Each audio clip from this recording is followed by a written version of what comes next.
ഇന്നത്തെ കറണ്ട് അഫയേഴ്സിലേക്ക് പോകാം. ഇന്നത്തെ ഹിന്ദു ന്യൂസ് പേപ്പറാണ് ആദ്യം ഡിസ്കസ് ചെയ്യുന്നത്. ആദ്യത്തെ news, urban apathy drives down polling to 60.4% എന്ന് പറയുന്ന ന്യൂസ് ആണ്. അപ്പോൾ അത് ഈ 5th ഫേസ് ഓഫ് പോളിംഗ് കഴിഞ്ഞു. ഇന്ത്യയിലെ ലോക്സഭ ഇലക്ഷൻ ഇപ്പോൾ ഏതാണ്ട് ഫൈനൽ സ്റ്റേജിലായിരിക്കുകയാണ്. ഇനി ഏതാണ്ട് ഒരു 100ഓളം സീറ്റുകളിലേക്ക് മാത്രമാണ് ഇനി ഇലക്ഷൻ നടക്കാനുള്ളത്. 2 ഫേസും കൂടെ ഉള്ളൂ. ഇനി 10 ഡേയ്സ് കഴിയുമ്പോൾ ലോക്സഭ ഇലക്ഷൻ കംപ്ലീറ്റ്ലി കഴിയും. എന്നിട്ട് ജൂൺ 4 റിസൾട്ട് വരും. അതാണ്. അപ്പൊ അല്ലാതെ ആ ന്യൂസിൽ വേറെ ഒന്നും പറയാനില്ല. അത് കഴിയുമ്പോൾ വലിയൊരു ന്യൂസ് ഉണ്ട്. ഇത് നമ്മളെല്ലാവരും പ്രതീക്ഷിച്ചതാണ്, ഇങ്ങനെ തന്നെ ആയിരിക്കും സംഭവിക്കാൻ പോകുന്നുള്ള കാര്യം. 2 ദിവസം മുമ്പേ വന്ന ന്യൂസാണ്. ഇറാന്റെ പ്രസിഡന്റായി ഇബ്രാഹിം റൈസി സഞ്ചരിച്ചിരുന്ന ഹെലികോപ്റ്റർ കാണാനില്ല എന്നൊരു ന്യൂസ്.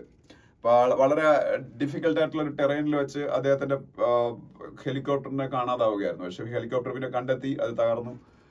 ഇറാന്റെ പ്രസിഡന്റ് ഇബ്രാഹിം റൈസി കില്ല് ചെയ്യപ്പെട്ടു ഈ ക്രാഷിൽ എന്നുള്ളതാണ് പുറത്തു വന്ന ന്യൂസ് എന്ന് പറയുന്നത്. പിന്നീട് അപ്പം ഇറാൻ ഒരുപാട് ചലഞ്ചസ് നേരിട്ടുകൊണ്ടിരിക്കുന്ന ഒരു രാജ്യമാണ്. കാര്യം ചലഞ്ചസ് എന്ന് പറയുമ്പോൾ ഇസ്രായേലും ഇറാനും തമ്മിൽ ഒരുപാട് പ്രശ്നങ്ങളുണ്ട്.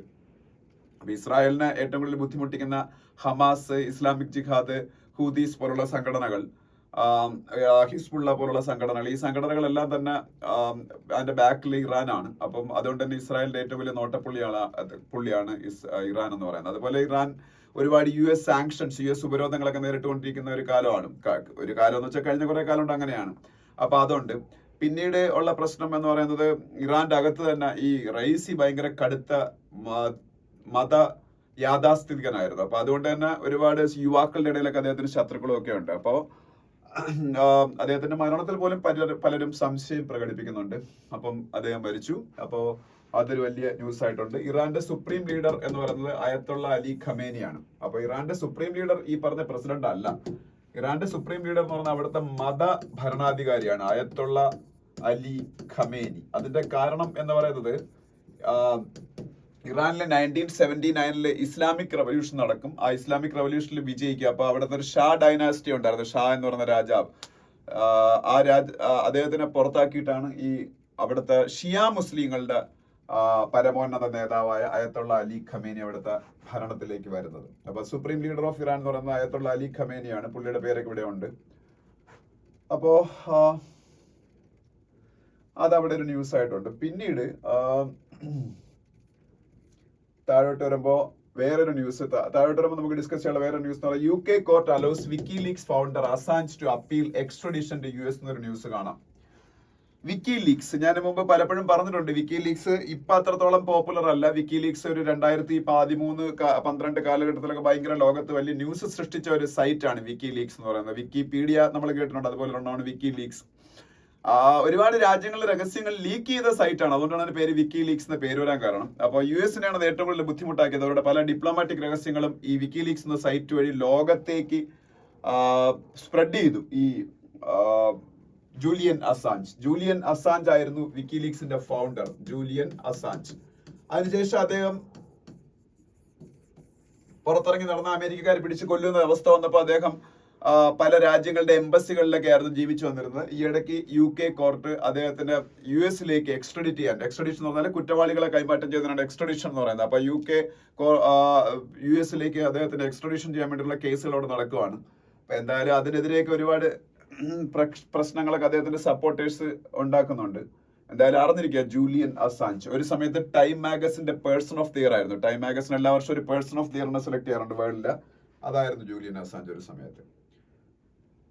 അപ്പോ അതിനടുത്ത പേജുകളിലേക്ക് പോകുമ്പോ അല്ല, ഈ പേജിൽ നിന്നും നമുക്ക് ഡിസ്കസ് ചെയ്യാനില്ല. ഇതെല്ലാം ഫുൾ പൊളിറ്റിക്കൽ ന്യൂസുകളാണ്. അതിനടുത്ത പേജിൽ പോകുമ്പോ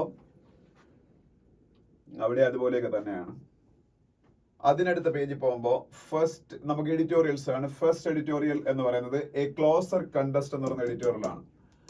ഇത് ലോക്സഭ ഇലക്ഷന്റെ 5th ഫേസ് എന്നല്ല കഴിഞ്ഞല്ലോ. അപ്പം അതിന്റെയൊക്കെ പശ്ചാത്തലത്തിലുള്ള ഒരു അനാലിസിസ് ആണ്. ഇപ്പൊ ഇന്നലെ മഹാരാഷ്ട്രയിലൊക്കെ പൊതുവെ വോട്ടർ ടേൺ ഔട്ട് കുറവായിരുന്നു. വോട്ടർ ടേൺ ഔട്ട് കുറവാകാനുള്ള കാരണം എന്ന് പറയുന്നത്, ഇന്നലെ കൂടുതലും സീറ്റ്സ് കുറെ അർബൻ സീറ്റുകളായിരുന്നു. ഇപ്പൊ മെയിൻലി പറയുകയാണെന്നുണ്ടെങ്കിൽ മുംബൈ തന്നെ ഇന്നലെയാണ് വോട്ട് ചെയ്തത്. മുംബൈയിലെ പല സീറ്റുകളിൽ ഇന്നലെ ഇലക്ഷൻ ആയിരുന്നു. മുംബൈയുടെ ഏറ്റവും വലിയൊരു നൊട്ടോറിയസ് ആയിട്ടുള്ള കാര്യം, മുംബൈയിലെ ആൾക്കാർ ഇലക്ഷനിൽ വോട്ട് ചെയ്യത്തില്ല. നമ്മുടെ കേരളത്തിലൊക്കെ 70%, 75%, 80% വരെ ആൾക്കാർ വോട്ട് രേഖപ്പെടുത്തുമ്പോൾ അവിടെ 40% ഒക്കെ ഹാർട്ട്ലി ടച്ച് ചെയ്തേ ഉള്ളൂ. അപ്പോൾ അത് ആണ് ഇന്നലെ ഓവറോൾ പോളിംഗ് പെർസെന്റേജ് കുറയ്ക്കാൻ കാരണമായത്. അപ്പൊ ആ മേഖലകളിലൊക്കെ ഇന്നലെ പക്ഷെ അതേ സമയത്ത് ഒരു വലിയ അതിലേക്ക് പിന്നെ പോവാം. എന്തായാലും പിന്നീട് ഒഡീഷയിലെ കുറെ സ്ഥലങ്ങളിൽ ഇന്നലെ ഇലക്ഷൻ നടന്നു, മഹാരാഷ്ട്രയിൽ നടന്നു, ബീഹാറിൽ നടന്നു, വെസ്റ്റ് ബംഗാളിൽ, കർണാടക, അങ്ങനെ കുറെ സ്ഥലങ്ങളിൽ നടന്നു. അപ്പോ ഇതില് മെയിൻ ആയിട്ട് ഭാഗതയെ ഇപ്പൊ രാഹുൽ ഗാന്ധിയൊക്കെ ഇന്നലെ റായ്ബറേലിയില് പിന്നീട് അദ്ദേഹത്തിന്റെ ഇലക്ഷൻ കഴിഞ്ഞു. അതുപോലെ സ്മൃതി ഇറാനി, അങ്ങനെ കുറെ പേരുടെ പ്രധാനപ്പെട്ട ആൾക്കാരുടെ ഇലക്ഷൻ കഴിഞ്ഞു. അതുപോലെ ശിവസേനകൾ 2 ഉണ്ട്. ഇപ്പം ഉദ്ധവ് താക്കറെയുടെ ശിവസേനയുണ്ട്, അതുപോലെ മഹാരാഷ്ട്രയുടെ ചീഫ് മിനിസ്റ്ററായ ഏകനാഥ് ഷിൻഡെയുടെ ശിവസേനയുണ്ട്. ഈ 2 ശിവസേനകളിൽ ഏതാണ് യഥാർത്ഥ ശിവസേന, ജനങ്ങളുടെ അംഗീകാരമുള്ള ശിവസേന ഏതെന്നൊക്കെ അറിയുന്നത് ഇലക്ഷൻ കൂടെയാണ് ഇന്നലെയൊക്കെ കടന്നുപോയത്. അതായത് അവരുടെ പ്രധാനപ്പെട്ട ശക്തി കേന്ദ്രങ്ങളിലേക്ക് ഇന്നലെ ഇലക്ഷൻ ആയിരുന്നു, അതൊക്കെ ഇവിടെ പറയുന്നുണ്ട്. അപ്പൊ അതുപോലെ മഹാരാഷ്ട്രയിൽ ഇപ്പൊ 2 സഖ്യങ്ങളാണുള്ളത്. ഒന്ന് BJPയുടെ നേതൃത്വത്തിലുള്ള ഈ ശിവസേനയുടെ നേതൃത്വത്തിലുള്ള മഹാവികാസ് അഗാദി എന്ന് പറയുന്ന സഖ്യവും പിന്നെ മഹായുതി എന്ന് പറഞ്ഞ BJPയുടെ നേതൃത്വത്തിലുള്ള ഒരു സഖ്യവും. അപ്പൊ അവരുടെ ഒരു ശക്തി പരീക്ഷണം കൂടിയാണ് ഇലക്ഷൻ. ഇപ്പൊ ഉടനെ ലോക്സഭാ ഇലക്ഷൻ, നിയമസഭാ ഇലക്ഷനും വരുന്നുണ്ട്. അപ്പൊ അതിലാര് ജയിക്കുമെന്നൊക്കെ ഇപ്പോഴത്തെ ലോക്സഭാ ഇലക്ഷനിൽ നിന്ന് ഒരു എന്താ പറയുന്ന ഒരു എവിഡൻസ് കിട്ടും. പിന്നെ ഉത്തർപ്രദേശ് പോലുള്ള സ്ഥലങ്ങളിലും ഇലക്ഷൻ അവസാന സ്റ്റേജുകളിലേക്ക് പൊയ്ക്കൊണ്ടിരിക്കുകയാണ്. ഉത്തർപ്രദേശിലൊക്കെ ഒരു ഈസി വാക്ക് ഓവറാണ് BJP പ്രതീക്ഷിച്ചത്, പ്രത്യേകിച്ച് രാമക്ഷേത്രത്തിന്റെ ഇനാഗുറേഷൻ ആയി കഴിഞ്ഞത്. പക്ഷെ അത്തരത്തിലുള്ള ഒരു ഈസി വാക്ക് ഓവർ ഒന്നും അല്ല അവർക്ക് അവിടെ കിട്ടാൻ പോകുന്നത്. അവർക്ക് നല്ല ചലഞ്ച് അവിടെ സമാജ്വാദി പാർട്ടി എന്ന് പറഞ്ഞ അവരുടെ മെയിൻ ഒപ്പോസിഷൻ പാർട്ടിയായിട്ട് കിട്ടുന്നുണ്ടെന്നും ഒക്കെ അവിടെ പറഞ്ഞു. അതുപോലെ ബീഹാറിലും അവര് കഴിഞ്ഞ തവണ വലിയ വിജയം നേടിയാണ് BJP. പക്ഷെ ബീഹാറിലും അവിടുത്തെ രാഷ്ട്രീയ ജനതാദൾ എന്ന് പറയുന്ന RJD എന്ന് പറഞ്ഞ ലാലു പ്രസാദ് യാദവിന്റെ പാർട്ടി നല്ല ശക്തമായ ഫൈറ്റ് BJP കൊടുക്കുന്നുണ്ടെന്നും ഒക്കെ അതിൽ പറയുന്നുണ്ട്. അതുപോലെ ബംഗാളിലും ഒഡീഷയിലും BJPക്ക് ശക്തമായ മത്സരം. അവിടുത്തെ ബംഗാളിലെ പാർട്ടി തൃണമൂൽ കോൺഗ്രസ് ആണ്, ഒഡീഷയിലെ പാർട്ടി നവീൻ പട്നായിക്കിന്റെ ബിജു ജനതാദൾ BJD ആണ്. അവിടെ നിന്നൊക്കെ വരുന്നുണ്ടെന്നും ഒക്കെ ഉണ്ട്. പിന്നെ വോട്ടർ ടേൺ ഔട്ട് നോക്കുമ്പോൾ സ്ത്രീകളാണ് കൂടുതൽ വോട്ട് ചെയ്യാൻ വരുന്നത്. അപ്പൊ സ്ത്രീകൾക്ക് അനുകൂലമായിട്ടുള്ള കുറെ വെൽഫെയർ പോളിസീസ് ആവിഷ്കരിച്ച് കേന്ദ്ര ഗവൺമെന്റ് നടപ്പാക്കിയായിരുന്നു. പക്ഷേ ഈ വെസ്റ്റ് ബംഗാളിലും ഒഡീഷയിലൊക്കെ സ്ത്രീകൾ കൂടുതൽ വോട്ട് ചെയ്യാൻ വരുമ്പോൾ അവിടുത്തെ സംസ്ഥാന ഗവൺമെന്റുകളും സ്ത്രീ അനുകൂലമായിട്ടുള്ള ഒരുപാട് പദ്ധതികൾ നടപ്പാക്കിയത് കൊണ്ട് BJPക്ക് അനുകൂലമാണ് ആ സ്ത്രീകൾ വോട്ട് ചെയ്യുന്നത് പറയാൻ പറ്റില്ല. So it is not a easy walk over for BJP. Initially എന്ന് പറഞ്ഞാൽ ഇലക്ഷന്റെ തുടക്കത്തിൽ we all thought it will be an easy walk over for Narendra Modi led BJP, but it is not so. അപ്പൊ എന്നാണ് ഈ എഡിറ്റോറിയൽ പറയുന്നത്. പക്ഷേ ഇലക്ഷൻ റിസൾട്ട് വരുമ്പോൾ നമുക്ക് അതിന്റെ യാഥാർത്ഥ്യം എന്താണെന്ന് മനസ്സിലാവും. അപ്പൊ എന്തായാലും ഇതാണ് first editorial. Second editorial death of A president എന്ന് പറയുന്ന എഡിറ്റോറിയൽ, അത് നമ്മൾ ഡിസ്കസ് ചെയ്ത കാര്യമാണ്. ഇബ്രാഹിം റെയ്സി എന്ന് പറയുന്ന ഇറാൻ കണ്ട ഏറ്റവും ഹാർഡ് ലൈൻ ആയിട്ടുള്ള ഒരു പ്രസിഡന്റ്. ഏറ്റവും ഹാർഡ് ലൈൻ ആയിട്ടുള്ള പ്രസിഡന്റ് എന്ന് പറയുമ്പോൾ ഇതിനു മുമ്പിരുന്ന ഹസൻ റൊഹാനി ആയിരുന്നു. അദ്ദേഹം കുറച്ചുകൂടെ മോഡറേറ്റ് ആയിട്ടുള്ള നിലപാടുകൾ സ്വീകരിച്ചിരുന്ന പ്രസിഡന്റ് ആയിരുന്നു. ഹസൻ റൊഹാനിയുടെ കാലത്ത് ഒരു ന്യൂക്ലിയർ എഗ്രിമെന്റ് ഒക്കെ അമേരിക്കയുമായിട്ട് ചേർന്ന് ഇറാൻ ഉണ്ടാക്കിയിരുന്നു. പക്ഷെ ആ ഡീലിൽ നിന്ന് പിന്നീട് ഡൊണാൾഡ് ട്രംപ് അമേരിക്കയുടെ പ്രസിഡന്റ് ആയപ്പോൾ പിന്മാറി. പിന്നെ ആ ഡീല് വീണ്ടും നേരെയാക്കി എടുക്കാനൊന്നും ഈ പറഞ്ഞ ഇബ്രാഹിം റൈസിക്ക് കഴിഞ്ഞിട്ടില്ല. ഞാൻ നേരത്തെ പറഞ്ഞ പോലെ ഇബ്രാഹിം റൈസിയുടെ പീരീഡിൽ വളരെ ബ്രൂട്ടലി അവിടുത്തെ ചില കലാപങ്ങളൊക്കെ അടിച്ചമർത്തുന്നത് നമ്മൾ കണ്ടു. മാഷ അമിനി എന്ന് പറയുന്ന ഒരു കുർദിഷ് ഇറാനിയൻ പെൺകുട്ടി ശിരോവസ്ത്രം ധരിക്കാത്തതിന്റെ പേരിൽ ഈ ഇറാനിലെ മതകാര്യ പോലീസ്, ഇറാനിലെ മതത്തിന്റെ നിയമങ്ങൾ ലംഘിക്കുന്നവരെ അറസ്റ്റ് ചെയ്യാൻ വേണ്ടി മാത്രം പോലീസുണ്ട്. മെയിൻലി ഒരു പെണ്ണുങ്ങളെ ടാർഗറ്റ് ചെയ്യുന്നത് അവരാണല്ലോ ഈ മറ്റേ വസ്ത്രങ്ങളൊക്കെ ധരിക്കേണ്ടത്. അപ്പൊ അതൊക്കെ ഇടാത്തവരെ അല്ലെങ്കിൽ അത് നേരെ ശിരോവസ്ത്രം ധരിക്കാത്തവരൊക്കെ അറസ്റ്റ് ചെയ്തുകൊണ്ട് പോവുകയും അവരെ ചാട്ടവാറ് കൊണ്ട് അടിക്കാറും ഒക്കെ ഉണ്ട്. അങ്ങനെ മതകാര്യ പോലീസ് അറസ്റ്റ് ചെയ്തുകൊണ്ടുപോയ മാഷ അമിനി അവിടെ പോലീസ് കസ്റ്റഡിയിൽ കൊല്ലപ്പെടുകയാണ്. അത് ടോർച്ചറിങ് കൊണ്ടാണെന്ന് പറഞ്ഞ് അവിടുത്തെ യൂത്ത് മൊത്തം പ്രൊട്ടസ്റ്റ് നടത്താൻ തുടങ്ങി, തെരുവിലിറങ്ങി. അത് പിടിച്ചാൽ കിട്ടാത്ത രീതിയിൽ ആ പ്രൊട്ടസ്റ്റ് പോയി ഒരു 2 വർഷം മുമ്പ്. അവസാനം അതിനെ വളരെ ശക്തമായിട്ട് ഇബ്രാഹിം റൈസിയുടെ ഭരണകൂടം അടിച്ചുവിടും അവർത്തുകയും 100 കണക്കിന് പേര് മരിക്കുകയും ചെയ്തു. ഒരുപാട് പേരെ തൂക്കിക്കൊല്ലുകയും അങ്ങനെയുള്ള എക്സിക്യൂഷൻസ് ഒക്കെ നടത്തുകയൊക്കെ ചെയ്തു. അപ്പൊ അതിന്റെയൊക്കെ പേരുള്ള ഒരുപാട് ശത്രുക്കളൊക്കെ ഇറാനിൽ അദ്ദേഹത്തിനുണ്ട്. ഒപ്പം തന്നെ ഇസ്രായേൽ എന്ന് പറഞ്ഞ രാജ്യം നേരിടുന്ന പ്രധാനപ്പെട്ട ശത്രുക്കൾ എല്ലാം തന്നെ ഞാൻ നേരത്തെ പറഞ്ഞ പോലുള്ള ഹമാസും അല്ലെങ്കിൽ ഇസ്ലാമിക് ജിഹാദോ അല്ലെങ്കിൽ ഹിസ്ബുള്ളയോ ഒക്കെ പോലുള്ള ഓർഗനൈസേഷൻസ് എല്ലാം ഇറാന്റെ സൃഷ്ടികളാണെന്നുള്ള കാര്യം എല്ലാവർക്കും പകൽ പോലെ വ്യക്തമാണ്. അപ്പൊ അതുകൊണ്ട് തന്നെ ഇസ്രായേലിന്റെ നോട്ടപ്പുള്ളിയായിരുന്നു അദ്ദേഹം. അപ്പൊ എന്തായാലും അദ്ദേഹം അവിടുത്തെ സുപ്രീം ലീഡറായിരുന്ന അയത്തുള്ള അലി ഖമേനിയുടെ മാനസപുത്രനായിരുന്നു. കാര്യം ഈ അയത്തുള്ള അലി ഖമേനി ഞാൻ പറഞ്ഞു ഇസ്ലാമിക് റവല്യൂഷനിൽ കൂടെ ഭരണാധികാരിയായിട്ട് അവിടെ വന്ന ആളാണ്. അപ്പോ അദ്ദേഹം വളരെ ഹാർഡ് ലൈൻ ആയിട്ടുള്ള മതചിന്താഗതികൾ പുലർത്തുന്ന ലീഡറാണ്. അതേ അച്ചിൽ വാർത്തെടുത്ത ആളായിരുന്നു ഇബ്രാഹിം റൈസി. അപ്പം അത് അവിടുത്തെ ഖമേനിയെ സംബന്ധിച്ചും ഒരു വലിയ നഷ്ടമാണ്. അപ്പൊ എന്തായാലും ഈ സംഭവം നടക്കുന്നത് അസർബൈജാന്റെ ബോർഡറിൽ വെച്ചാണ്. അസർബൈജാൻ വേറൊരു രാജ്യമാണ്. അസർബൈജാന്റെ പ്രസിഡന്റ് ഇൽഹാം അലിയേവിന്റെ പേരും ഇവിടെ ഉണ്ട്. അസർബൈജാന്റെ പ്രസിഡന്റ് അസർബൈജാൻ ഇൽഹാം അലിയേവ്. അസർബൈജാന്റെ ക്യാപിറ്റലാണ് ബാക്കു. അസർബൈജാന്റെ ക്യാപിറ്റൽ ബാക്കു ആണ്. അപ്പൊ ഈ അസർബൈജാന്റെ ഇറാന്റെയും കൂടെ ബോർഡറിൽ ഒരു ഡാം ഇനാഗുറേറ്റ് ചെയ്യാനാണ് അദ്ദേഹം പോകുന്നത്. അപ്പൊ അത് കഴിഞ്ഞിട്ട് തിരിച്ച് വരുമ്പോഴാണ് ഈ സംഭവം നടക്കുന്നത്. അപ്പം അതെല്ലാം അവിടെ പറയുന്നുണ്ട്. ഓക്കെ, അപ്പൊ എന്തായാലും ഇറാനെ സംബന്ധിച്ച് അല്ലെങ്കിൽ ഇറാനിലെ മതഭരണകൂടത്തിനെ സംബന്ധിച്ച് വലിയൊരു നഷ്ടമാണ്. ഓക്കെ, അപ്പൊ ഇതാണ് ഡെത്ത് ഓഫ് എ പ്രസിഡന്റ് എന്ന് പറയുന്ന എഡിറ്റോറിയൽ. പിന്നെ another crash, another high profile passenger എന്നും പറഞ്ഞ് ഒരു ആർട്ടിക്കിൾ ഇവിടെ കാണാം. അത് ഈ ഇടയ്ക്ക് കുറെ ക്രാഷുകളിൽ മരിച്ചുപോയ ആൾക്കാരുടെ കാര്യങ്ങൾ അവിടെ പറയാം. നമ്മളുടെ സമാനമായിട്ടുള്ള സെയിം ഹെലികോപ്റ്റർ അപകടത്തിൽ, ഹെലികോപ്റ്റർ ക്രാഷിൽ ഇന്ത്യക്കാരൻ ഒരാൾ മരിച്ചു. ആ പേര് ഒരിക്കലും നിങ്ങൾ മറക്കരുത്. കാര്യം എന്താണെന്ന് വെച്ചാല് ഈ പേര് നിങ്ങൾ ആരും മറക്കൂലായിരിക്കും. നിങ്ങൾക്ക് എല്ലാവർക്കും അറിയാവുന്ന പേരായിരിക്കും ബിപിൻ റാവത്ത്. ഈ ബിപിൻ റാവത്തിന്റെ പ്രത്യേകത ഇന്ത്യയുടെ ഫസ്റ്റ് CDS ആയിരുന്നു. ഇന്ത്യയുടെ first CDS. What is CDS? Chief of defence staff. ഇന്ത്യയുടെ ആദ്യത്തെ ചീഫ് ഓഫ് ഡിഫൻസ് സ്റ്റാഫ്. ഇന്ത്യക്ക് ആർമിക്ക് ചീഫ് ഉണ്ട്, ആർമി ചീഫ് ഉണ്ട്. ആർമി ചീഫിന് ജനറൽ എന്നാണ് പറയുന്നത്. നേവിക്ക് ചീഫ് ഉണ്ട്, നേവിയുടെ ചീഫിന് അഡ്മിറൽ എന്നാണ് പറയുന്നത്. എയർഫോഴ്സ് ചീഫ് ഉണ്ട്, എയർഫോഴ്സിന്റെ ചീഫിന് എയർ ചീഫ് മാർഷൽ എന്നാണ് പറയുന്നത്. അതുപോലെ ഇന്ത്യക്ക് ഇപ്പൊ CDS എന്നൊരു പുതിയൊരു പോസ്റ്റ് ഉണ്ട്, ചീഫ് ഓഫ് ഡിഫൻസ് സ്റ്റാഫ്. അത് ആദ്യത്തെ CDS ആയിരുന്നു ബിപിൻ റാവത്ത്. അദ്ദേഹം മരിച്ചത് ഇതുപോലെയാണ്. അതിനെ കുറിച്ചൊക്കെ ഈ പറയുന്നുണ്ട് ഈ ആർട്ടിക്കിളിൽ. ഇപ്പോഴത്തെ CDS അനിൽ ചൗഹാൻ ആണ്. അനിൽ ചൗഹാൻ. അപ്പൊ ഇതുപോലെ കുറെ പേര് മരിച്ചതിന്റെ കാര്യമാണ് ഈ ആർട്ടിക്കിളിൽ പറയുന്നത്. ഓക്കെ, അപ്പോ പിന്നെ a state without a capital yet എന്ന് പറയുന്ന ഒരു ആർട്ടിക്കിൾ ഇവിടെ കാണാം. A state without a capital yet എന്ന് പറയുന്ന ആർട്ടിക്കിളിന്റെ ഹെഡിങ് കാണുമ്പോൾ തന്നെ നമുക്ക് മനസ്സിലാവും അത് ആന്ധ്രാപ്രദേശിനെ കുറിച്ചാണ്. ആന്ധ്രാപ്രദേശിന്റെ ക്യാപിറ്റൽ ഹൈദരാബാദ് ആയിരുന്നു. പക്ഷെ ആന്ധ്രാപ്രദേശിനെ ബൈഫർക്കേറ്റ് ചെയ്ത് ആന്ധ്രയും തെലങ്കാനയുമായിട്ട് 2014 മാറിയതിനു ശേഷം Hyderabad is the capital of Telangana. So ആന്ധ്രയ്ക്ക് ഒരു പുതിയ ക്യാപിറ്റൽ കണ്ടെത്തേണ്ടി വന്നു. അന്നത്തെ ആന്ധ്രയുടെ ചീഫ് മിനിസ്റ്ററായ ചന്ദ്രബാബു നായിഡു ആ ക്യാപിറ്റൽ അമരാവതിയാണെന്ന് തീരുമാനിച്ചു. വിജയവാഡയുടെ അടുത്ത് കിടക്കുന്ന അമരാവതി എന്ന് പറയുന്ന പ്രദേശം. പക്ഷേ അതിനുശേഷം 2019 ആന്ധ്രാപ്രദേശിന്റെ പുതിയ ചീഫ് മിനിസ്റ്ററായിട്ട് ജഗൻമോഹൻ റെഡ്ഡി അധികാരത്തിൽ വന്നപ്പോൾ അമരാവതിയെ ക്യാപിറ്റൽ ആക്കൂല, 3 ക്യാപിറ്റൽ വേണമെന്ന് പറഞ്ഞ് അദ്ദേഹം അമരാവതി, കുർണൂല്, പിന്നെ വിശാഖപട്ടണം, ഇങ്ങനെ 3 സ്ഥലത്തിനെയും കൂടെ ക്യാപിറ്റൽ ആക്കാൻ തീരുമാനിച്ചു. പക്ഷെ അതും നടക്കുന്നുള്ള കാര്യം സംശയമാണ്. കാരണം ഇപ്പൊ 2024 ഇലക്ഷനിൽ ഈ ജഗൻമോഹൻ റെഡ്ഡി അവിടെ തോക്കുമെന്നാണ് എല്ലാ പ്രഡിക്ഷൻസും പറയുന്നത്. വീണ്ടും ചന്ദ്രബാബു നായിഡു അവിടെ അധികാരത്തിൽ വരാനുള്ള സാധ്യതയുണ്ട്. അങ്ങനെയാണെങ്കിൽ ഒരു പക്ഷേ അമരാവതി വീണ്ടും അവിടുത്തെ പെർമനന്റ് ക്യാപിറ്റൽ ആവാനുള്ള ചാൻസ് ഉണ്ട്. അപ്പൊ അതാണ് സ്റ്റേറ്റ് വിത്തൗട്ട് ക്യാപിറ്റൽ എന്ന് പറയുന്ന സംഭവം. ഓക്കെ, പിന്നെ ഇന്ത്യ ചൈന കൺസംഷൻ കമ്പാരിസൺ ഒന്നും വേണ്ട. ഈ പേജിലേക്ക് പോകുമ്പോൾ India condoles president Raisi's death state mourning today എന്ന് പറയുന്ന ആർട്ടിക്കിൾ ഉണ്ട്, ഒരു ന്യൂസ് ഉണ്ട്. അപ്പൊ ഇന്ത്യക്ക് ഇപ്പം ഞാൻ പറഞ്ഞില്ല, ഇബ്രാഹിം റെയ്സിക്കോ ഇറാനോ ഒക്കെ എന്തൊക്കെ ഇൻഹറന്റ് ആയിട്ടുള്ള പ്രോബ്ലംസ് ഉണ്ടെങ്കിലും Iran is A close friend of India. എനിക്ക് ഓർമ്മ വെച്ച കാലം തൊട്ടേ, കാര്യം എന്ന് വെച്ചാൽ എനിക്ക് ന്യൂസ് പേപ്പറൊക്കെ വായിച്ചു തുടങ്ങിയ കാലം തൊട്ടേ Iran is a very close friend of India.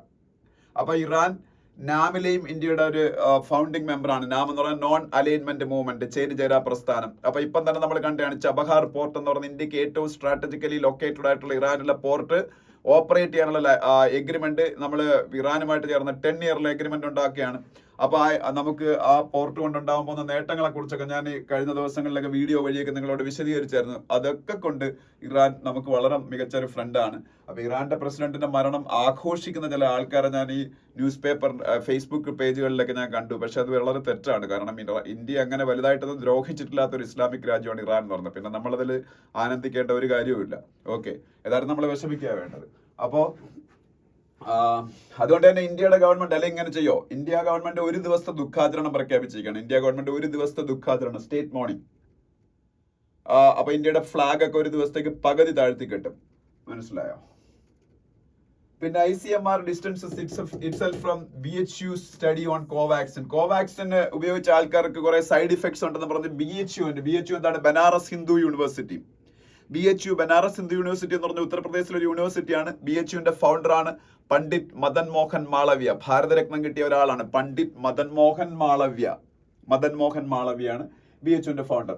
അവരൊരു സ്റ്റഡി കോവാക്സിനെ കുറിച്ച് നടത്തി. കോവാക്സിൻ ഡെവലപ്പ് ചെയ്തത് ഇന്ത്യയുടെ ഭാരത് ബയോടെക് എന്ന് പറയുന്ന കമ്പനിയും ICMR ചേർന്നാണ്. ICMR Indian council of medical research, Indian council of medical റിസർച്ചും ഭാരത് ബയോടെക്കും ചേർന്നാണ്. അവര് പക്ഷേ കോവാക്സിൻ പിന്നീട് സൈഡ് ഇഫക്ട്സിനെ കുറിച്ച് നടത്തിയേക്കുന്ന സ്റ്റഡി അൺസയന്റിഫിക് ആണെന്നും എത്രയും പെട്ടെന്ന് അത് പിൻവലിച്ചില്ലെങ്കിൽ അവർക്കെതിരെ കേസ് കൊടുക്കുമെന്നും BHUവിനെതിരെ കേസ് കൊടുക്കുമെന്ന് ICMR പറഞ്ഞേക്കാണ്. അതാണ് ഈ ന്യൂസ് എന്ന് പറയുന്നത്. അപ്പൊ എന്തായാലും ICMRന്റെ ഡയറക്ടർ ജനറൽ ആരെന്ന് പഠിച്ചു വെച്ചേക്കണം, രാജീവ് ബഹൽ ആണ്. ICMRന്റെ ഡയറക്ടർ ജനറൽ രാജീവ് ബഹൽ ആണ്, രാജീവ് ബഹൽ. പിന്നെ question arise over future of parliament security unit എന്ന് പറയുന്ന ഒരു ആർട്ടിക്കിൾ കാണാം. അപ്പോ പാർലമെന്റിന്റെ സെക്യൂരിറ്റിക്ക് വേണ്ടിയിട്ട് മാത്രം ഒരു പാർലമെന്റ് സെക്യൂരിറ്റി യൂണിറ്റ് ഉണ്ടായിരുന്നു. ഇപ്പൊ അതിന് വലിയ യൂസ് ഇല്ലാതായൊക്കെയാണ്. കാരണം പാർലമെന്റിന്റെ ഓൾമോസ്റ്റ് ഫുൾ സെക്യൂരിറ്റിയും CISFന് ഏൽപ്പിച്ചു. കാര്യം ഈ ഇടയ്ക്ക് പാർലമെന്റിൽ ഒരു സെക്യൂരിറ്റി ബ്രീച്ച് ഉണ്ടായി. ഈ ഇടയ്ക്ക് പാർലമെന്റിൽ ഒരു സെക്യൂരിറ്റി ബ്രീച്ച് ഉണ്ടായതുകൊണ്ട് പാർലമെന്റിന്റെ സെക്യൂരിറ്റി ചുമതല ഫുള്ള് CISFനെ ഏൽപ്പിച്ചു. CISFന്റെ എക്സ്പാൻഷൻ അറിയാലോ, സെൻട്രൽ ഇൻഡസ്ട്രിയൽ സെക്യൂരിറ്റി ഫോഴ്സ്. അതുമായിട്ട് ബന്ധപ്പെട്ട ഒരു ന്യൂസ് ആണത്. പിന്നെ നെക്സ്റ്റ് പേജ് ഞാൻ ഇതാ പറഞ്ഞത്, with 58.17% vote ice melts in Baramulla എന്ന് പറഞ്ഞൊരു ന്യൂസ്. നമ്മൾ ഈ ആർട്ടിക്കിൾ 370 എന്ന് പറഞ്ഞ ജമ്മു ആൻഡ് കാശ്മീരിൽ നിന്ന് എടുത്തു കളഞ്ഞൊരു ജമ്മു ആൻഡ് കാശ്മീരിന്റെ പ്രത്യേക അവകാശം ഗവൺമെന്റ് ഓഫ് ഇന്ത്യ പിൻവലിച്ചപ്പോൾ വലിയ വിവാദങ്ങളാണ് പ്രത്യേകിച്ച് നമ്മളെ കേരളത്തിലുണ്ടായത്. കാശ്മീരിൽ എന്തൊക്കെയോ സംഭവിക്കാൻ പോകുന്നത്. കാശ്മീരിന് അതുകൊണ്ട് ഗുണമേ ഉണ്ടാവുള്ളൂ എന്ന് ചിന്തിക്കുന്ന ആൾക്കാർക്കെല്ലാം അന്നേ അറിയായിരുന്നു. കാശ്മീരിലെ ജനങ്ങൾ അത് പൂർണ്ണമായിട്ട് അക്സെപ്റ്റ് ചെയ്തെന്നുള്ളതിന്റെ ഏറ്റവും വലിയ എക്സാമ്പിൾ അതാണ്. ഓൾമോസ്റ്റ് നോർത്ത് ഇന്ത്യയിലെ മറ്റ് സ്റ്റേറ്റുകളിൽ ഉണ്ടായിരിക്കുന്ന പോളിംഗ് പെർസെന്റേജ് ആണ്. ബരാമുള്ള എന്ന് പറഞ്ഞ ഒരു സംഭവം കാശ്മീരിലെ ഒരു ലോക്സഭാ കോൺസ്റ്റിറ്റ്യുവൻസി ആണ്. ഒരു സമയത്ത് ടെററിസത്തിന്റെ ഒക്കെ ഒരു ഹോട്ട് ബെഡ് ആയിരുന്നു ഈ ബരാമുള്ള. അവിടെ ഏതാണ്ട് 58%, ചിലപ്പോൾ അത് റിവൈസ് ചെയ്യുമ്പോൾ ഒരു 60% വരെ വന്നേക്കും വോട്ടിംഗ് ശതമാനം.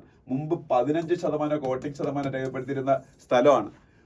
ഒരു കാലത്തും ഇന്ത്യയുടെ ഇലക്ട്രൽ പ്രോസസ്സിൽ പങ്കാളികളാവൂല എന്ന് പ്രഖ്യാപിച്ചിരുന്ന കാശ്മീരിലെ ജമാഅത്തെ ഇസ്ലാമി പോലുള്ള സംഘടനകൾ പോലും ഇന്നലെ വോട്ട് ചെയ്യാൻ ഇറങ്ങിയതാണ് ഈ ന്യൂസിൽ കാണിക്കുന്നത്. ഏറ്റവും കൂടുതൽ സ്ത്രീകളാണ് വോട്ട് ചെയ്തത്. അപ്പൊ ഇന്ത്യയുടെ ഡെമോക്രാറ്റിക് പ്രോസസ്സിൽ പങ്കെടുത്ത് ഇന്ത്യയുടെ ഡെമോക്രസിയുടെ ഭാഗമായി ഇന്ത്യയുടെ മെയിൻ സ്ട്രീമിലേക്ക് വന്നുകൊണ്ടിരിക്കുകയാണ് കാശ്മീരികൾ എന്ന് പറയുന്ന കാര്യത്തിൽ യാതൊരു സംശയമില്ല. അവർക്ക് ആർട്ടിക്കിൾ 370 എടുത്ത് കളഞ്ഞപ്പോഴത്തേക്ക് അവർക്ക് അവിടെ ഒരുപാട് ഡെവലപ്മെന്റ് ഉണ്ടാകുന്നത്. കാശ്മീരിലേക്ക് ഏറ്റവും കൂടുതൽ സഞ്ചാരികൾ ഇപ്പോൾ വന്നുകൊണ്ടിരിക്കുന്നതും ഈ ഇതിന് ശേഷമാണ്, ടൂറിസ്റ്റുകൾ. അവിടുത്തെ ഏറ്റവും വലിയ ബിസിനസ് അതാണല്ലോ.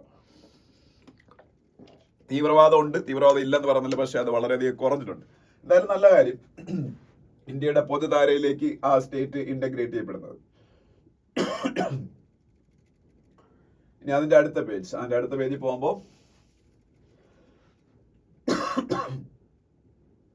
അടുത്ത പേജിൽ ആവശ്യമുള്ള ന്യൂസ് ഒരു ന്യൂസ് ഉണ്ട്. SC dismisses plea challenging 3 new criminal laws. ഇന്ത്യയുടെ 3 ക്രിമിനൽ ലോസ് ഏതൊക്കെയാണെന്ന് നമുക്കറിയാം, ഞാൻ പഠിപ്പിച്ചിട്ടുണ്ട്. ഇന്ത്യൻ പീനൽ കോഡ് മാറ്റി ഭാരതീയ ന്യായ സംഹിത വന്നു. ഇന്ത്യൻ പീനൽ കോഡ് മാറ്റിയിട്ട് ഭാരതീയ ന്യായ സംഹിത വന്നു. ക്രിമിനൽ പ്രൊസീജിയർ കോഡ് CRPC മാറ്റിയിട്ട് ഭാരതീയ നാഗരിക് സുരക്ഷാ സംഹിത വന്നു. ഭാരതീയ നാഗരിക് സുരക്ഷാ സംഹിത CRPCക്ക് പകരം. ഇന്ത്യൻ എവിഡൻസ് ആക്ടിന് പകരം ഭാരതീയ സാക്ഷ്യ അധിനിയം വന്നു. ഭാരതീയ സാക്ഷ്യ അധിനിയം. ഈ 3 നിയമങ്ങൾ ജൂലൈ 1 തൊട്ട്, അതായത് അടുത്ത മാസം ജൂലൈ 1 തൊട്ട് ഇന്ത്യയിൽ നടപ്പാവുകയാണ്. ജൂലൈ 1 അപ്പോ വീണ്ടും ഒരു മൈൽ സ്റ്റോൺ ഡേ ആയിട്ട് മാറാൻ പോയാണ് ഇന്ത്യയുടെ ഹിസ്റ്ററിയിൽ.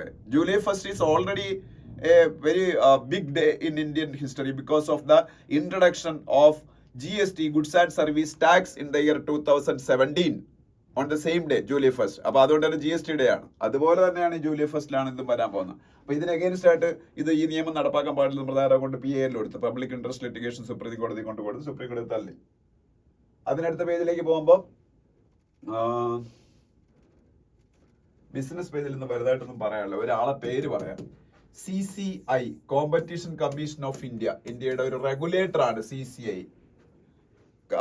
Fair trade regulator of India എന്ന് പറയും. CCI, competition commission of India എന്ന് പറഞ്ഞാൽ ഇന്ത്യയുടെ ഫെയർ ട്രേഡ് റെഗുലേറ്റർ ആണ്. CCI, competition commission of India ഇന്ത്യയുടെ ഫെയർ ട്രേഡ് റെഗുലേറ്റർ ആണ്. അതായത് കച്ചവടം മര്യാദയ്ക്കാണ് നടക്കുന്നത് എൻഷുർ ചെയ്യാൻ വേണ്ടിയിട്ട്.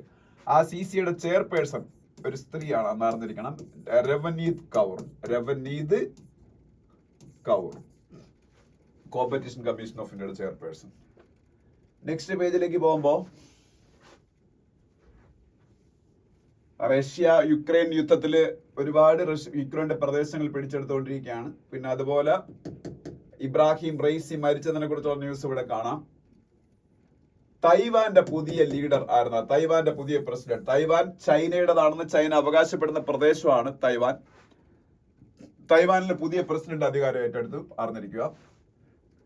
ലായ് ചിങ് CHING ആണ്, ചിങ് തേ, ലായ് ചിങ് തേ പുതിയ തൈവാൻ പ്രസിഡന്റ്, അതറിഞ്ഞിരിക്കുക. അതുപോലെ plea for warrant against Netanyahu Hamas leaders at ICC international criminal court, അറിയാമായിരിക്കും. ICC എന്താണ്?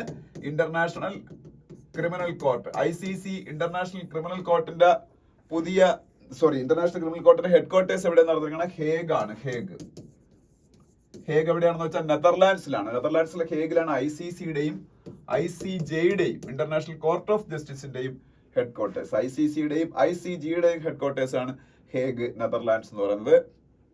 ഇത് രണ്ട് UN കോർട്ടുകളാണ്. അപ്പൊ ICCയില് ഇസ്രായേലിന്റെ പ്രൈം മിനിസ്റ്റർ ബെഞ്ചമിൻ നെതന്യാഹുവിനും ഹമാസ് ലീഡേഴ്സിനും അഗേൻസ്റ്റ് ആയിട്ട് അവരെ വാർ ക്രിമിനലുകളായിട്ട് ഡിക്ലെയർ ചെയ്തെന്ന് പറഞ്ഞുള്ള കേസുണ്ട്.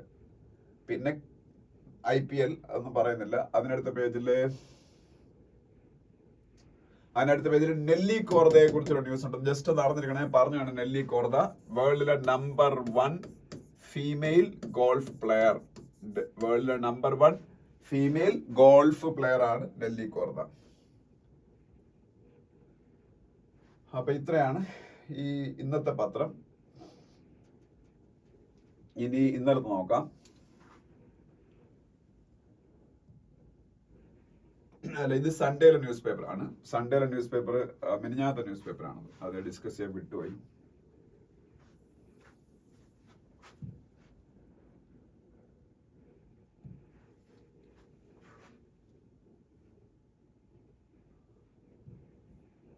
Campaign and stage set for key fights tomorrow. അത് ഇന്നലെ മിനിഞ്ഞാത്ത പത്രമല്ലേ, അതുകൊണ്ട് ഇന്നലത്തെ ഇലക്ഷനെ കുറിച്ചാണ്. അത് പ്രത്യേകിച്ച് പറയാനില്ല.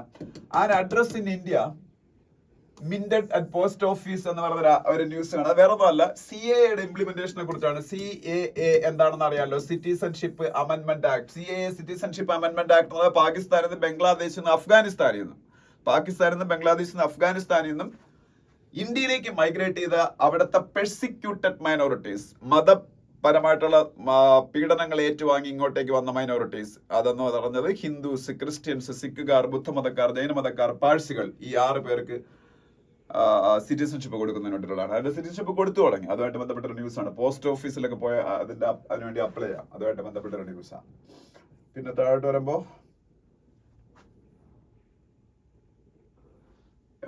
ഇവിടെ ഒന്നും പറയാനില്ല. Manmohan Singh, Hamid Ansari cast votes from home എന്ന് പറയുന്ന ന്യൂസ് ഉണ്ട്. അത് സംഭവം എന്ന് പറയുന്നത് 80 or 85 അങ്ങോട്ടാണ്, 85 ആണെന്ന് തോന്നുന്നു. ഏജ് കൂടുതലുള്ള ആൾക്കാർക്ക് വീട്ടിൽ ഇരുന്ന് വോട്ട് ചെയ്യാം. അപ്പം ആ സംവിധാനം ഉപയോഗപ്പെടുത്തി ഹമീദ് അൻസാരി അറിയാലോ, ഇന്ത്യയുടെ പഴയ വൈസ് പ്രസിഡന്റ്. മൻമോഹൻ സിംഗ് ആയിരുന്ന എല്ലാവർക്കും ഇന്ത്യയുടെ പഴയ പ്രൈം മിനിസ്റ്റർ. അവരെ വോട്ട് ചെയ്തതിനെ കുറിച്ചാണ്.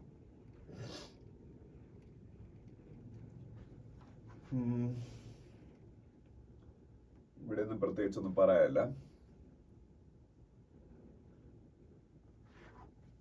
കഥകളി കൂടുതൽ ആരാധകരിലേക്ക് എത്തിക്കാൻ വേണ്ടി കലാമണ്ഡലം, കഥകളി എന്ന് പറയുമ്പോൾ നമുക്ക് എല്ലാവർക്കും ആദ്യം ഓർമ്മ വരുന്നതാണ് കലാമണ്ഡലമാണ്. അപ്പൊ കലാമണ്ഡലം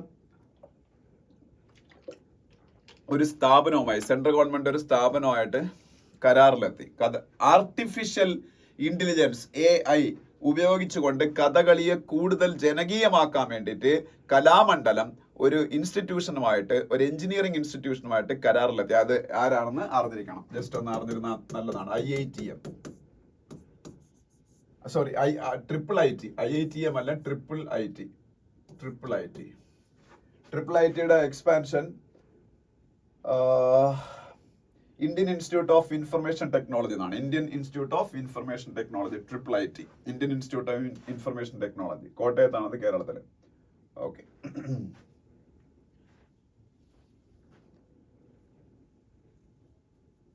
പിന്നെ ഇപ്പൊ കിർഗിസ്ഥാൻ എന്ന് പറയുന്ന രാജ്യത്ത് ഈ ഇന്ത്യ ഉൾപ്പെടെയുള്ള രാജ്യങ്ങളിലെ സ്റ്റുഡൻസിന് എഗെയിൻസ്റ്റ് ആയിട്ട് കുറച്ച് പ്രശ്നങ്ങളുണ്ട്. ഈ നമ്മളെ മലയാളികൾ ഉൾപ്പെടെ ഒരുപാട് പേര് മെഡിസിൻ പഠിക്കാൻ വേണ്ടി പോകുന്ന ഒരു രാജ്യമാണ് കിർഗിസ്ഥാൻ എന്ന് പറഞ്ഞാൽ. കിർഗിസ്ഥാന്റെ ക്യാപിറ്റൽ ഏതാണെന്ന് അറിഞ്ഞിരിക്കുക, ബിഷ്കക് ആണ്. കിർഗിസ്ഥാന്റെ ക്യാപിറ്റലാണ് ബിഷ്കക്.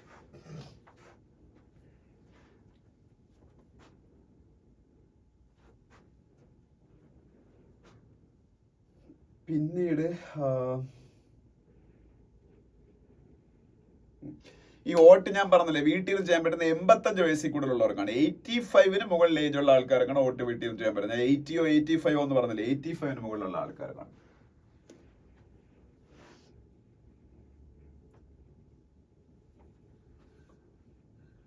പിന്നീട് NCD എന്നൊരു വാക്ക് വിട്ടിട്ട്, NCD എന്താണെന്ന് വെച്ചാൽ നോൺ കൺവേർട്ടബിൾ ഡിബഞ്ചേഴ്സ് ആണ്. NCD എന്ന് പറയുന്നത് നോൺ കൺവേർട്ടബിൾ ഡിബഞ്ചേഴ്സ് ആണ്. NCD അല്ലെങ്കിൽ നോൺ കൺവേർട്ടബിൾ ഡിബഞ്ചേഴ്സ് എന്താണെന്ന് ജസ്റ്റ് ഒന്ന് അറിഞ്ഞിരിക്കണം.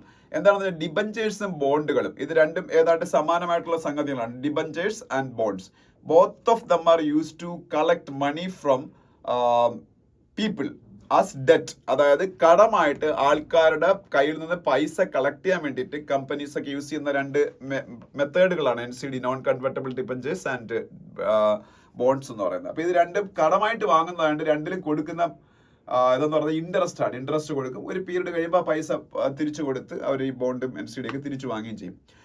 ഈ പിന്നീട് NCD എന്ന് പറയുന്നത് നോൺ കൺവേർട്ടബിൾ ഡിബഞ്ചർ എന്ന് പറയുന്നത് കൺവേർട്ടബിൾ ഡിബഞ്ചർ എന്ന് പറഞ്ഞുണ്ട്. കൺവേർട്ടബിൾ ഡിബഞ്ചേഴ്സിന്റെ പ്രത്യേകത എന്താണെന്ന് വെച്ചാൽ അതിനെ ഷെയർസ് ആയിട്ട് പിന്നെ കൺവേർട്ട് ചെയ്യാൻ പറ്റും. പക്ഷേ നോൺ കൺവേർട്ടബിൾ ഡിബഞ്ചർ ആണെന്ന് പറഞ്ഞു കഴിഞ്ഞാൽ അതിനെ ഷെയർസ് ആയിട്ട് കൺവേർട്ട് ചെയ്യാൻ പറ്റൂല. അപ്പൊ ജസ്റ്റ് ഒന്ന് പറഞ്ഞേ ഉള്ളൂ, ഇതിൽ ഇവിടെ കണ്ടതുകൊണ്ട് പറഞ്ഞതാണ്. ഓക്കെ. പിന്നെ ഇവിടെ നിങ്ങൾക്ക് ഇന്ത്യയുടെ ചീഫ് എക്കണോമിക് അഡ്വൈസറിന്റെ ഫോട്ടോ കാണാം. ഇന്ത്യയുടെ ചീഫ് എക്കണോമിക് അഡ്വൈസർ ആണ് അനന്ത നാഗേശ്വരൻ. ഈ കാണുന്ന ആളാണ് ഇന്ത്യയുടെ chief economic adviser Anantha Nageswaran.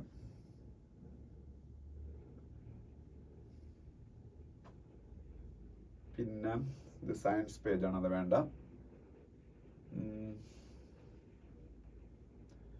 ഇവിടെ why is RBI keeping an eye on gold loans എന്ന് പറയുന്ന ഒരു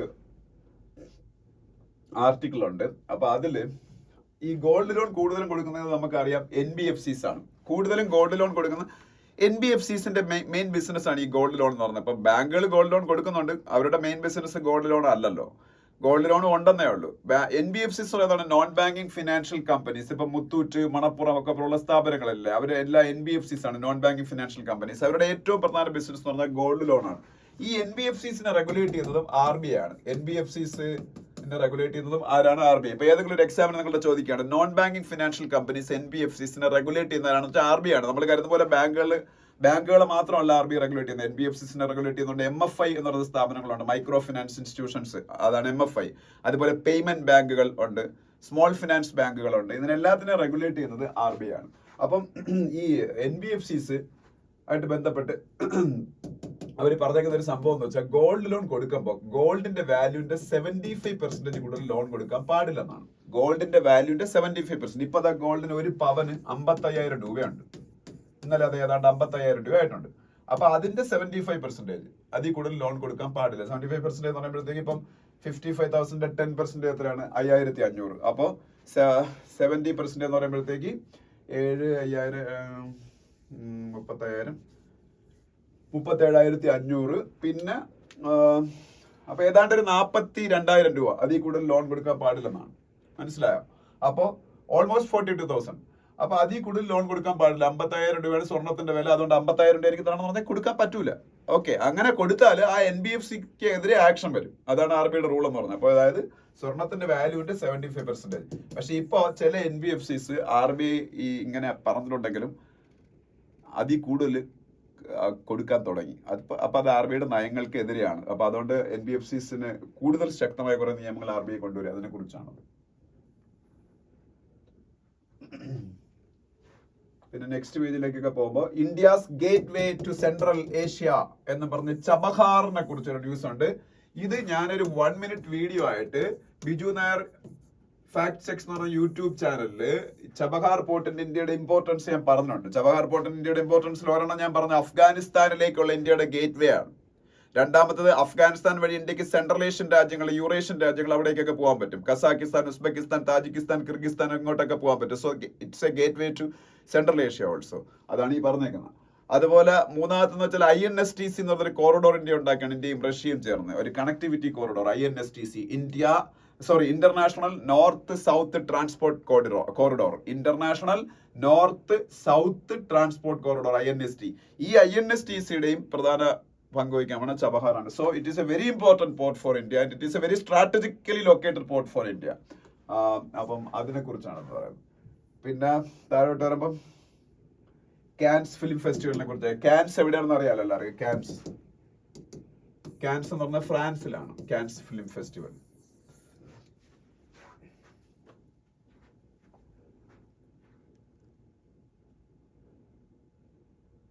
പിന്നെ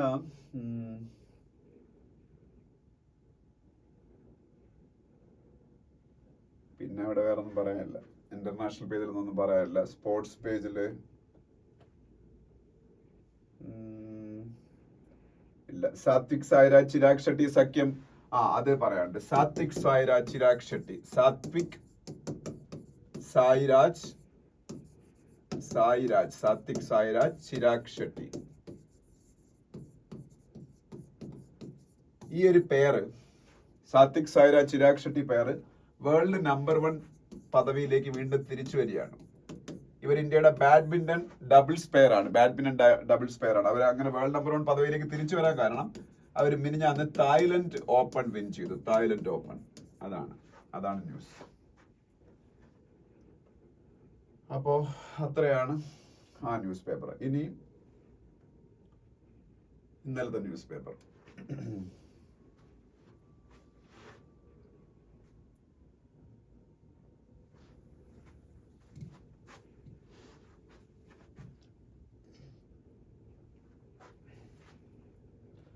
ഇന്നലത്തെ ന്യൂസ് പേപ്പറിൽ ആദ്യത്തെ ന്യൂസ് ഞാൻ വായിക്കേണ്ട ആവശ്യമില്ല. Search on for Iran president after helicopter accident. അപ്പോൾ ആ സമയത്ത് റെയ്സി മരിച്ചു എന്നുള്ള കാര്യം കൺഫേം ആയില്ലായിരുന്നു, അതുകൊണ്ടാണ്. പിന്നെ 5th phase today shed urban apathy എന്ന് പറഞ്ഞൊക്കെ ഒരു ന്യൂസ് ഉണ്ട്. അത് ഇന്നലെ 5th phase ആയിരുന്നല്ലോ ലോക്സഭ ഇലക്ഷൻ്റെ. അപ്പൊ അതിനെ കുറിച്ച് നമ്മൾ ഡിസ്കസ് ചെയ്തതാണ്.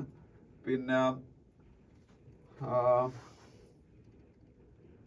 അല്ലാതെ വേറെ ന്യൂസ് ഒന്നും ഇല്ല ഫ്രണ്ട് പേജിൽ. അതൊന്നും നമുക്ക് ആവശ്യമുള്ള ന്യൂസുകളല്ല. അതിനടുത്ത പേജിൽ പോകുമ്പോൾ Mahatma Gandhi national rural employment guarantee സ്കീമുമായിട്ട് ബന്ധപ്പെട്ട ഒരു ന്യൂസ് ഉണ്ട്. MGNREGS scheme. Mahatma Gandhi national rural employment MGNREGS Mahatma Gandhi national rural employment guarantee scheme 100 days തൊഴിലുകൾ, അതായത് തൊഴിലുറപ്പ് പദ്ധതി, ഗ്രാമീണ തൊഴിലുറപ്പ് പദ്ധതി, അതിനെ കുറിച്ചൊരു സ്കീമാണ്. അത് ഇന്ത്യയിൽ മുഴുവൻ നടന്നുകൊണ്ടിരിക്കുന്ന ഒരു സ്കീമാണ്. അതെല്ലാം തമിഴ്നാട് ഇംപ്ലിമെന്റേഷനുമായിട്ട് ബന്ധപ്പെട്ട ന്യൂസാണ്.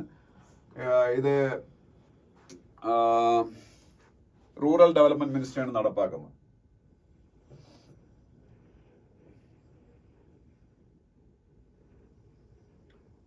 പിന്നെ ഈ പേജിലും ആവശ്യമുള്ള ന്യൂസ് ഒന്നുമല്ല, പൊളിറ്റിക്കൽ ന്യൂസുകളാണ്. അതിനടുത്ത പേജിലേക്ക്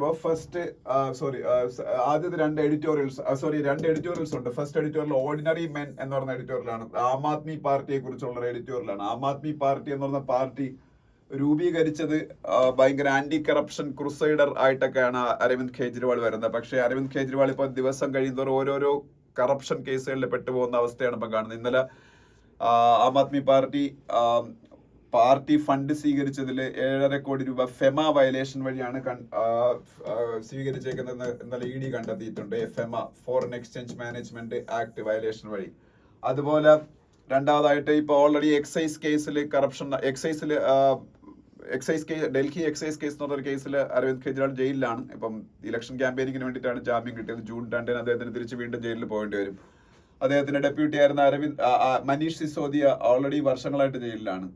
അങ്ങനെ ഒരുപാട് കറപ്ഷൻ കേസുകൾ. അതിന്റെ കൂടെ ഇപ്പൊ സ്വാതി മാലിവാൾ എന്ന് പറയുന്ന അവരുടെ ലേഡി രാജ്യസഭ MP, ആ MP അരവിന്ദ് കെജ്രിവാളിന്റെ വീട്ടിൽ വെച്ച് അരവിന്ദ് കെജ്രിവാളിന്റെ സെക്രട്ടറി വൈഫ് കുമാറോ അങ്ങനെ എന്തോ അയാളുടെ പേര് മാൻ ഹാൻഡിൽ ചെയ്തു, അടിച്ചു എന്നൊരു ആരോപണം വന്നു. അപ്പൊ അത് ആം ആദ്മി പാർട്ടി തന്നെ ആദ്യം അഡ്മിറ്റ് ചെയ്തതാണ് അങ്ങനെ ഒരു സംഭവം നടന്നു. എന്നിട്ട് പിറ്റേന്ന് ഒരു പ്ലേറ്റ് തിരിച്ചു. അങ്ങനെ ഒരു സംഭവമേ നടന്നിട്ടില്ലെന്നായി. അപ്പൊ അങ്ങനെ അവരിപ്പോ ഈ സ്വാതി മാലിവാൾ കൊണ്ടുപോയി കോടതിയിൽ ഡൽഹി പോലീസിൽ കേസ് കൊടുത്തു.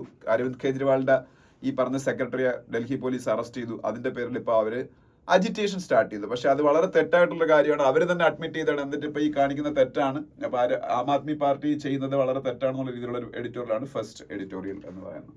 ഓക്കെ, രണ്ടാമത്തെ ടോക്കിംഗ് പീസ് എന്ന് പറയുന്ന എഡിറ്റോറിയൽ. ഈ ടോക്കിംഗ് പീസ് എന്ന് പറയുന്ന എഡിറ്റോറിയൽ ഇവിടെ സ്വിറ്റ്സർലാൻഡിലെ വച്ച് നടക്കാൻ പോണ, അടുത്ത മാസം നടക്കാൻ പോണ ഒരു പീസ് സമ്മിറ്റിനെ കുറിച്ചാണ്. ഇത് ഞാൻ നിങ്ങളോട് ഡിസ്കസ് ചെയ്തിട്ടുള്ളതാണ്. സ്വിറ്റ്സർലൻഡിലെ ആ സ്ഥലത്തിന്റെ പേരുണ്ട്, ഞാൻ നിങ്ങളുടെ ഡിസ്കസ് ചെയ്തിട്ടുള്ളതാണ്. പേര് എവിടെയോ കാണണം, ഇതിന്റെ അകത്ത് തന്നെ ഉണ്ട്. അപ്പൊ ആ സ്വിറ്റ്സർലൻഡിലെ പർട്ടിക്കുലർ സിറ്റിയിൽ വെച്ചാണ് അത് നടക്കാൻ പോണത്. അപ്പൊ അതാണ് ബർഗൻ സ്റ്റോക്ക് എന്നാണ് ആ സ്ഥലത്തിന്റെ പേര്.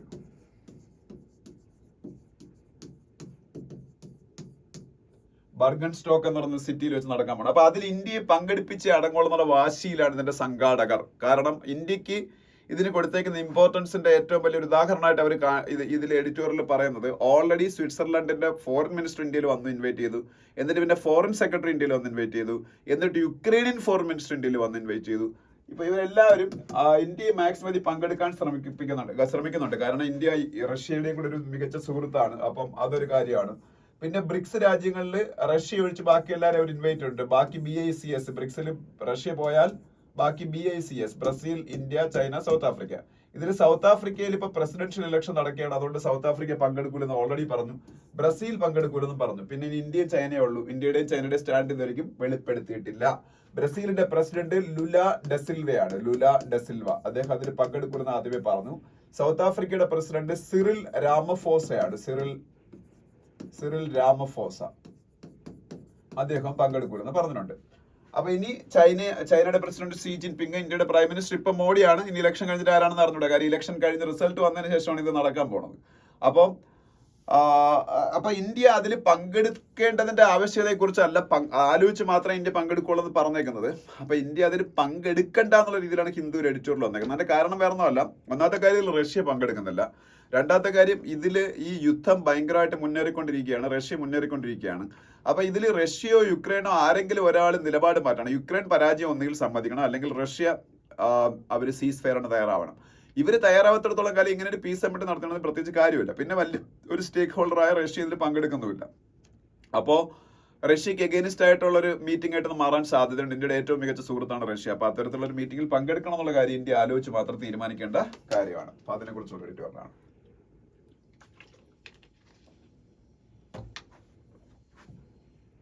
പിന്നെ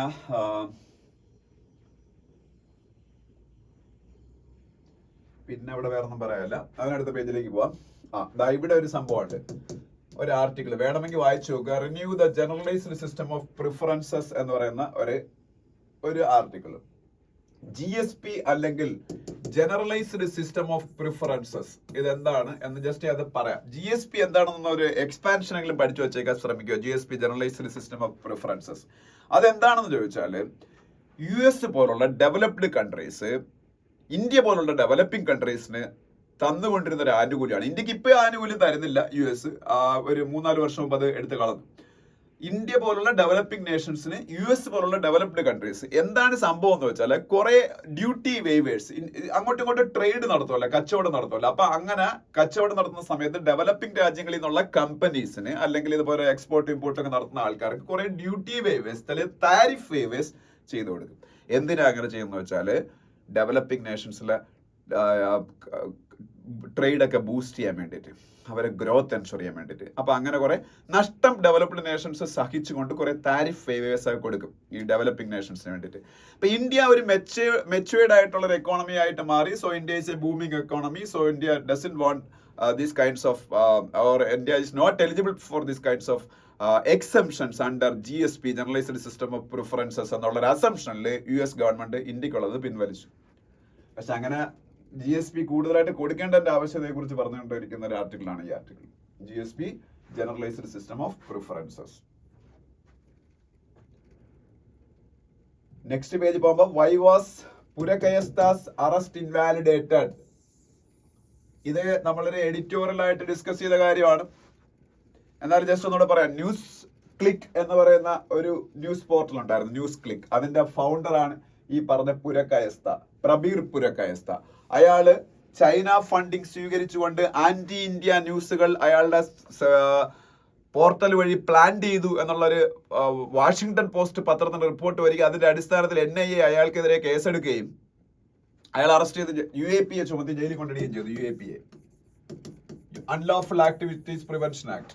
സുപ്രീം കോടതി പക്ഷേ ആർട്ടിക്കിൾ 22(1) ഇന്ത്യൻ കോൺസ്റ്റിറ്റ്യൂഷനിലെ ഫണ്ടമെന്റൽ റൈറ്റ്സുകളുടെ ഒരെണ്ണമാണ് ആർട്ടിക്കിൾ 22(1) എന്ന് പറയുന്നത്. ഇന്ത്യയുടെ കോൺസ്റ്റിറ്റ്യൂഷനിലെ മൗലിക അവകാശങ്ങൾ ഒരെണ്ണമാണ് ആർട്ടിക്കിൾ 22(1). അത് പ്രകാരം ഒരാൾ അറസ്റ്റ് ചെയ്യുമ്പോൾ അയാളുടെ അറസ്റ്റിന്റെ കാരണം ആ വ്യക്തിയെ ബോധിപ്പിച്ചിരിക്കണം എന്നാണ്. ആ വ്യക്തിയെ ബോധിപ്പിക്കാൻ പറ്റിയില്ലെങ്കിൽ ആ വ്യക്തിക്ക് വേണ്ടി നിയമപരമായിട്ട് വാദിക്കാൻ വരുന്നത്, ഈ കേസിൽ അത് കപിൽ സിബൽ എന്ന് പറഞ്ഞ അഡ്വക്കേറ്റ് ആണ്, അയാളെ ബോധിപ്പിച്ചിരിക്കണം. ഈ രണ്ട് കാര്യങ്ങളും ചെയ്തിട്ടില്ലാത്തത് കൊണ്ട് ഈ അറസ്റ്റ് ഇൻവാലിഡേറ്റ് ചെയ്ത് ദിസ് ഈസ് ഇല്ലീഗൽ എന്ന് സുപ്രീം കോടതി പറഞ്ഞു.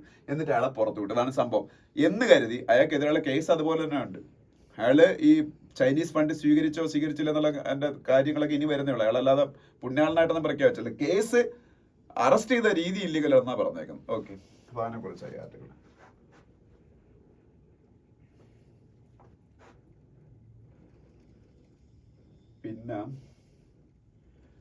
പിന്നെ the army gets 27,000 AK-203 rifles through joint venture എന്നൊരു ന്യൂസ് കാണാം. നമ്മളെല്ലാരും പറയുന്ന ഒരു ഗണ്ണാണ് AK-47. വളരെ സെലിബ്രേറ്റഡ് ആയിട്ടുള്ള ഐക്കോണിക് ആയിട്ടുള്ള ഒരു മെഷീൻ ഗണ്ണാണ് AK-47. അത് സോവിയറ്റ് യൂണിയന്റെ കാലഘട്ടത്തിൽ ഉണ്ടാക്കിയത്. AK എന്ന് പറഞ്ഞ ആന്റൺ കലാഷ്നിക്കോവ് എന്ന് പറയുന്ന അതാണ് കലാഷ്നിക്കോവ്. അവരുടെ ഏറ്റവും ലേറ്റസ്റ്റ് ആണ് AK-203 എന്ന് പറയുന്ന ഗൺ. AK-203 ഇത് റഷ്യ ടെക്നോളജി ട്രാൻസ്ഫർ ചെയ്ത് തന്നിട്ട് റഷ്യന്റെ ടെക്നോളജി ഇന്ത്യക്ക് തരും. ഇന്ത്യയിൽ പ്രൊഡ്യൂസ് ചെയ്തുകൊണ്ടിരിക്കുകയാണ്. അത് ഉത്തർപ്രദേശിൽ ആണ് അതിന്റെ മാനുഫാക്ചറിങ് നടക്കുന്നത്. അപ്പം 27,000 ഗൺസ് ഓൾറെഡി ആർമിക്ക് അത് പ്രൊഡ്യൂസ് ചെയ്ത് കൊടുത്തു എന്നാ പറഞ്ഞത്. ഉത്തർപ്രദേശിലെ കോർവ എന്ന് പറഞ്ഞ സ്ഥലത്താണ് AK-203 ഗൺസ് മാനുഫാക്ചർ ചെയ്യുന്നതിന് വേണ്ടിയുള്ള പിന്നീട് സ്ഥാപനം എന്ന് പറയുന്നത്. പിന്നെ പ്രോഫിറ്റ്സ് ഓഫ് ഇവിടെ FATF കുറിച്ചൊരു ന്യൂസ് ഉണ്ട്. FATF എന്താണ് നടന്നിരിക്കുക? FATF financial action task force. FATF financial action task force. അത് എന്താണെന്ന് എല്ലാവരും അറിഞ്ഞിരിക്കണം.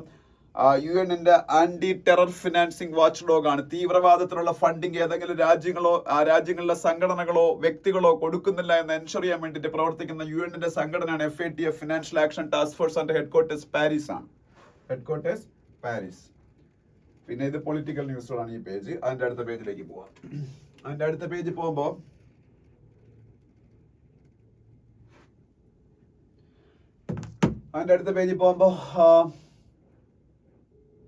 ഇൻഫ്ലേഷൻ, ജോബ്ലെസ്നെസ് ആണെന്ന് വേണ്ട. SC to hear petition against new criminal laws today എന്ന് പറഞ്ഞ ന്യൂസ് കണ്ടോ? അപ്പം ഈ ക്രിമിനൽ ലോസ് ഞാൻ ഓൾറെഡി പറഞ്ഞിരുന്നല്ലോ. കോടതി ഇന്നലെ അത് ആ വാദം കേട്ടിട്ട് കോടതി പറഞ്ഞു അതിന്റെ ഈ കേസ് നിലനിൽക്കില്ല എന്ന് പറഞ്ഞ് ആ പബ്ലിക് ഇൻട്രസ്റ്റ് ലിറ്റിഗേഷൻ അവര് തള്ളി. എന്തിനായിരുന്നു? ജൂലൈ 1 തൊട്ട്, അതായത് ഇന്ത്യയിൽ പുതുതായിട്ട് നിലവിൽ വരാൻ പോകുന്ന ഇന്ത്യൻ പീനൽ കോഡിന് പകരം ഭാരതീയ ന്യായ സംഹിത, CRPC ക്രിമിനൽ പ്രൊസീജിയർ കോഡിന് പകരം ഭാരതീയ നാഗരിക് സുരക്ഷാ സംഹിത, ഇന്ത്യൻ എവിഡൻസ് ആക്ടിന് പകരം ഭാരതീയ സാക്ഷി അധിനിയം. ഇത് മൂന്നും ജൂലൈ 1 ഇന്ത്യയിൽ നിലവിൽ വരാൻ പാടില്ല എന്നും പറഞ്ഞാണ് ആ PIL public interest litigation supreme കോടതി കൊടുത്തത്. അവരെ തള്ളി. പക്ഷേ അത് ആ ന്യൂസ് ആണ് ഇവിടെ. അതിനടുത്ത പേജ് ഇപ്പോൾ മണി വൈസ് എന്ന് പറയുന്ന പേജാണ്. ഈ മണി വൈസ് എന്ന് പറയുന്ന പേജ് നമുക്ക് ബിസിനസ് പേജ് ഇല്ലാത്ത ദിവസങ്ങളിൽ വരുന്ന പേജാണ്. ആ പേജിന്റെ ആവശ്യം നമുക്കില്ല. ഓക്കെ, അതിനടുത്ത പേജിലേക്ക് പോകുമ്പോൾ ഒന്നാമത്തെ ന്യൂസ് എന്ന് പറയുന്നത് Nepal PM Prachanda set to seek vote of confidence for 4th term എന്ന് പറയുന്ന ന്യൂസ് ആണ്. നേപ്പാളിന്റെ പ്രധാനമന്ത്രി പ്രചണ്ഡ എന്നല്ല നേപ്പാളിന്റെ പ്രധാനമന്ത്രിയുടെ യഥാർത്ഥ പേര് എന്ന് പറയുന്ന പുഷ്പകമൽ ദഹൽ എന്നാണ്. പുഷ്പകമൽ ദഹൽ.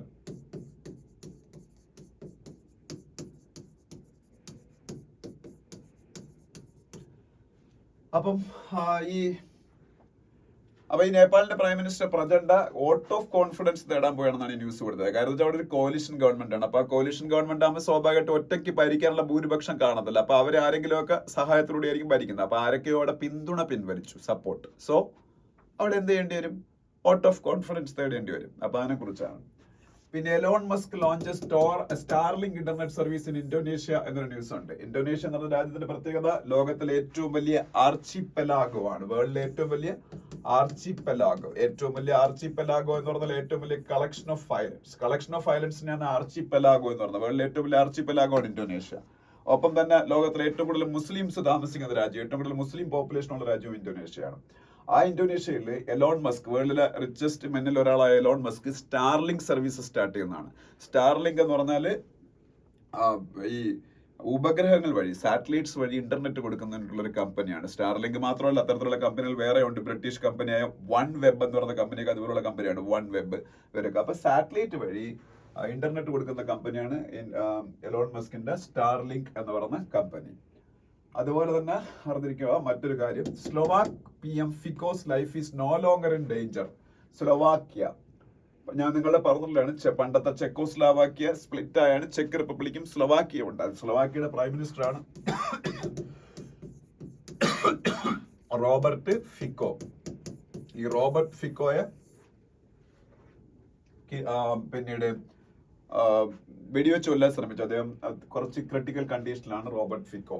അപ്പോ സ്ലോവാക്യയുടെ പ്രൈം മിനിസ്റ്റർ ആണ്. പിന്നെ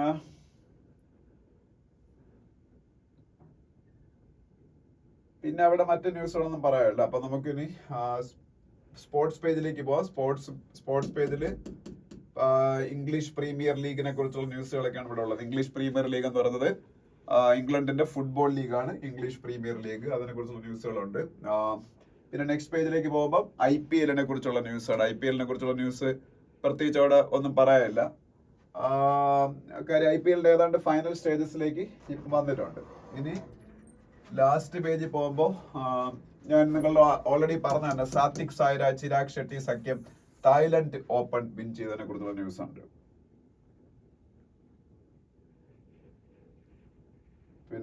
പിന്നെ ഫോർമുല 1 എപ്പോഴത്തെ പോലെ മാക്സ് വെർസ്റ്റാപ്പൻ വിൻ ചെയ്ത കാര്യമൊക്കെ തന്നെയാണ്. അത് പിന്നെ പ്രത്യേകിച്ച് ഇപ്പൊ ഒന്നും പറയാനില്ല, എപ്പോഴും അയാൾ തന്നെ ജയിക്കുന്നു. ഓക്കെ, അപ്പൊ ഇത്രയാണ് ഇന്നത്തെ ഈ കറണ്ട് അഫയേഴ്സ് എന്ന് പറയുന്നത്. അപ്പം എല്ലാവരും നോട്ട് എഴുതിയെടുത്ത് പഠിക്കുക.